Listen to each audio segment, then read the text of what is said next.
Hey guys, how's it going? This is Danconia and welcome back to the Overwatch League Roundup 2020 Week 10 preview. So it was like this day was never going to come, was it? We've finally reached around Week 10. We may have not had the amount of fixtures we were expecting at this point, but we got there nonetheless. And this week should be pretty interesting. We've got an interesting meta that's going to develop, hopefully. We've got Vancouver back this week, and not only that, we've got Vancouver going up against some of the Chinese teams because they're over in Korea. So that should be really interesting. A different test for the Chengdu Hunters and the Hangzhou Charge this week, which should put the cat amongst the pigeons, which is a saying in this country. I don't know whether it is or not, in terms of seeing what is going on with those Chinese teams. Because at the moment, things have just been going from one team to another, and nothing's been really that clear in terms of power of these Chinese teams so far. But let's move on, shall we? As ever, on the left hand side you will have the standings that will show you what's going on. I didn't show the standings in the results video, that's my bad, I forgot to go on about them. But first of all, we are going to see the Hangzhou Spark taking on the Chengdu Hunters at 9 AM on Saturday, April the 11th. That is BST now, not GMT, because it's British Summer Time. Yeah, I don't know why the clocks change either, it's just stupid. But it happens. Hangzhou Spark taking on Chengdu Hunters then. So, Hangzhou Spark, it's been an up and down start. Chengdu Hunters, they're currently the worst performing Chinese team. Their results haven't been brilliant so far. The only result that's really been brilliant for the Chengdu Hunters is that 3-0 thrashing of the Shanghai Dragons in Week 8. But the interesting thing for Chengdu this week, obviously they'll have the Wrecking Ball back, so that's a boy for them.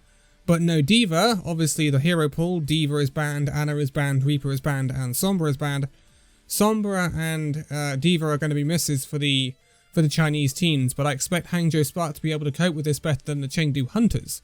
So I think it's going to be another tough week for the Hunters, which, you know, is a bit disappointing in some respects. I think Hangzhou Spark should be able... I think Hangzhou Spark will run Ryan Zarya, to be quite honest with you, with the Lucio. But I think that's what we will see a lot of across the board this week. But Chengdu, I wouldn't be surprised to see the Winston Wrecking Ball. How much success that'll have, who knows. But I would expect Hangzhou Spark to get a win here, just because I don't think the meta this week will favour the Chengdu Hunters. But moving on, and then at 11 AM after that game, we will see the Vancouver Titans in action for the first time in a long while, taking on the Hangzhou Charge. So, Hangzhou Charge, you never rule them out. You never rule the Charge out, because they have this capability to shock some of the big teams. Vancouver Titans, it's going to be a week where I want them to impress me. They're going up against Hangzhou in this match. Later on, they'll be going up against the Hunters. And this is a week where, in any case, whether it would have been this season or last season, I would expect the Titans to be going 2-0 this week. I would expect them to be getting comfortable victories if they want to be at the top of those standings, or near the top of those standings. They're up with the likes of the NYXL, perhaps Seoul, from what we've seen from them so far, in the Philadelphia Fusion. So, if they want to be up there, which currently they are, second only to Seoul, then they have to get fairly comprehensive victories against the Hangzhou Charge and Chengdu Hunters this week. And that will be that sort of proof of concept for me that the Titans are on the right track.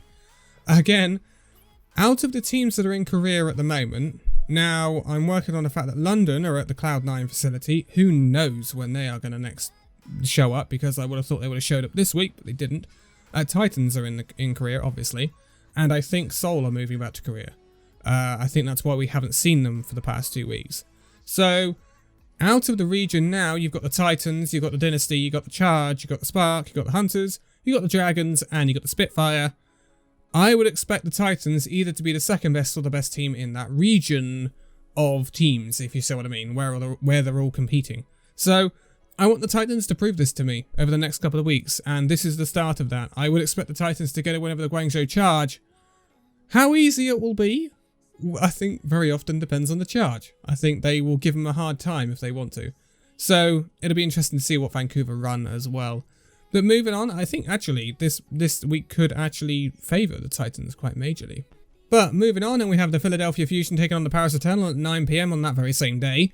this is going to be very interesting because this is the only team that the Fusion have fallen to this season. Earlier on in the season, they did fall 3-2 to the Paris Eternal. Do the Paris Eternal have this sort of performance in them right now? I don't know. Hanbin is not going to be on D.Va. We have to remember that. Hanbin is good on the Sigma, is good on the Zarya, don't get me wrong, but I think he's looked his best on the D.Va, so I think that hurts the Paris Eternal slightly. Although I was very impressed with Gray's performance last week, coming in for the retiring hip, will it still seem a bit disjointed going up against a team as good as the Fusion? Possibly.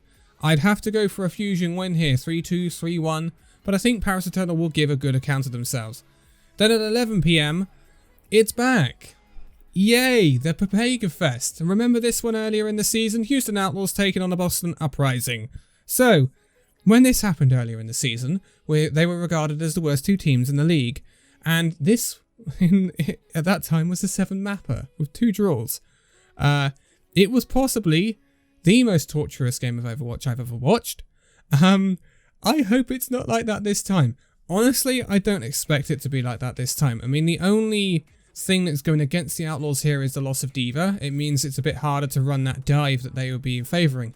If they could run the D.Va, I'd be expecting the Outlaws to get a comfortable victory here. Unlike earlier in the season where I believe Boston won. So, again, if Boston want anything to uplift them, they have to win this game. Like, this is going to be one of their easiest winnable games in the whole season. So, they have to try and get wins here. But the Houston Outlaws is actually a really pivotal week for them. Houston Outlaws are not as bad as they were at the very start of the season. But this week will prove to me kind of where they are. Because later on they will also take on the Defiant. So it'll be interesting to see where the Outlaws are right now.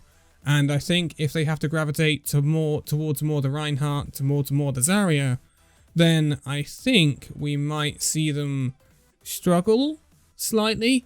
But will they be able to come out on top with their improved mentality and their improved showings over the weeks anyway? So I would go for an Outlaws win over the Uprising. I think the Uprising are just too Papega right now to pick up any wins. But if there's any game that is an opportunity, is a winnable game, so to say, this is the one, Boston. But moving on, and at 1 AM on the next day, technically, but it will be straight after that Houston game, it will be the Washington Justice taking on the other Texan team, Dallas Fuel. So, I think this one will be really close. And it will be probably the battle of the DPS. We've got Decay and Doha on the Dallas Fuel side of things. We have Corey, Stratus / Tuba on the Washington Justice side of things. We know that both sets of DPS can carry their teams at times. Washington Justice, however, had a very poor week last week. But I think last week the meta or the hero pools didn't favour the Washington Justice, so I think they will be better this week than they were last week. Again, if you want to be winning games and you want to get at least a play-in spot, you have to be beating the likes of the Dallas Fuel. Likewise, Dallas Fuel, you'd have to be beating the likes of the Washington Justice. They are on a poor run of form, the Washington Justice. I believe they are 3rd from bottom of the league. So, Dallas Fuel, this is a big opportunity. And your performance against the Valiant, yes, it was heavily carried by Decay, but the performance against the Valiant was a glimmer of hope for the Fuel last week. So, this one is going to be really hard to call. And I don't like giving Dallas Fuel the benefit of the doubt, because very often they let you down. But I will give them the benefit of the doubt. A 3-2 win for the Dallas Fuel is what I'll go for. But it's going to be really close. This could be a match where we see draws all over the place, and it could be a 7-mapper. So it's a really difficult one to call. But I think the Stratus / Tuba versus Doha battle in that other DPS role, the non-hit scan, is going to be crucial to who wins this match. But moving on to the next day, Sunday at 9 AM, we will move back over to China. Well, mostly China. And we will see the Chengdu Hunters taking on the Vancouver Titans. As I said earlier on, this is a week where I want to see the Vancouver Titans show me some consistency and show that they can really, take this league this season as they want to, with Fisher in the main tank role. Chengdu Hunters, again, it's going to be difficult to know what they are going to run. They like to run the D.Va. D.Va is not available. Wrecking Ball is back though, so will they run the Winston Wrecking Ball, or will they default back to perhaps a Ryan Zarya, which, let's be honest, is not the Chengdu Hunters' best look. So it'll be interesting. I still think Vancouver Titans should get a win, 3-1, maybe 3-0. Again, it's difficult to tell with the Titans, we haven't seen them in a while. But moving on after that, at 11 AM, we will see the Shanghai Dragons take on the Guangzhou Charge. Again, these are the Chinese teams, and they have been exchanging wins and losses ever since they started their seasons. So it's very difficult to tell who's going to win.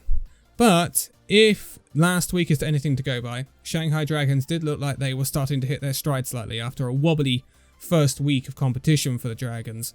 So I would expect a win for the Dragons here, but the Charge, again, just as I said with the Titans earlier on, will not make it easy for the Dragons. So I wouldn't be surprised to see 5 maps in, 3-2 to the Shanghai Dragons. But moving on, and then later on in the day, 9 PM, we will see the Houston Outlaws taking on the Toronto Defiant. I mentioned this earlier. Again, winnable for both teams, but Toronto Defiant did show us a good look last week, so that is in their favour. But remember, again, no Sombra, no Diva, which doesn't help the Toronto Defiant. Although no Diva doesn't help the Outlaws, both teams have got a really good Doomfist. So it's going to be interesting to see what they run. This could be the Papega battle this week. We could be looking at Houston-Boston and saying that'll be the Papega battle, but it could be Houston-Toronto. I just worried about Toronto with Sombra and Diva not being around. I think that's a real worry for Toronto this week. They look good when they're able to play that divey sort of comp, but I don't see Nevix picking up the Wrecking Ball. And I don't see him picking up the Diva, the Winston either. So it'll be interesting to see what happens in that one. I think I'm going to back the Outlaws. It surprises me that I'm going for 2-0 on the Outlaws this week, but I will back the Outlaws. Again, 5 mapper if not more. And then we see the Philadelphia Fusion taking on the Atlanta Reign at 11 PM. It's a tough week for the Fusion this week. Coming back, this is their toughest week since the basically recommencing of the league. Fusion, though, they got a really comprehensive win over the Atlanta Reign, but it was the Atlanta Reign's first match. I think it was week 5, week 4, something like that. So I would expect the Atlanta Reign to have improved since that match against the Fusion. So I don't expect the Reign to be rolled, but I think the Fusion are better than the Reign right now. So I would go 3-1, maybe 3-2 to the Fusion, but I think Philadelphia have got a little bit more than Atlanta right now. But I think one of these teams, either Paris Eternal or Atlanta Reign, could benefit from Fusion being underprepared for one of them because they're concentrating on the other. For example, Paris might benefit from Fusion being underprepared for them because Fusion are over-preparing for the Atlanta Reign game, or vice versa. So it'll be interesting to see what happens. I think it could actually be the other, considering that Fusion shouldn't come in to the Paris Eternal underprepared, because last time they got caught out. So I would hope the Fusion take that into account once again. But we will be rounding it off at 1 AM on the Monday, technically, with the San Francisco Shock taking on the Los Angeles Gladiators. And believe it or not, to put that in a video printer is really difficult because they've got some really long names. But this one, Shock should be okay this week because Ryan Zarya, yeah, we got Super, we got Choi Hyobin, that really doesn't matter to us. The Lucio is present, so that's going to be good for Moss. I think the Shock should be able to run what they want to run, and that'll be fine from a Shock point of view. Gladiators, they should be fine as well, but I don't think they'll have the quality that the Shock have got.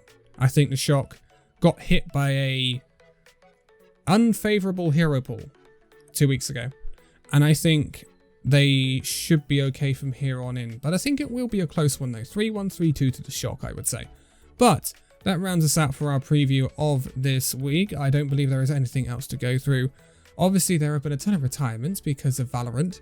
There will be a video coming up on that soon. There will also be a video discussing why Overwatch is not going to die because of Valorant. That'll be coming soon as well. So, look forward to that. But for now, thank you guys so much for watching this video. If you liked it, give a like, subscribe if you're new, and I'll see you in the next video. See you then.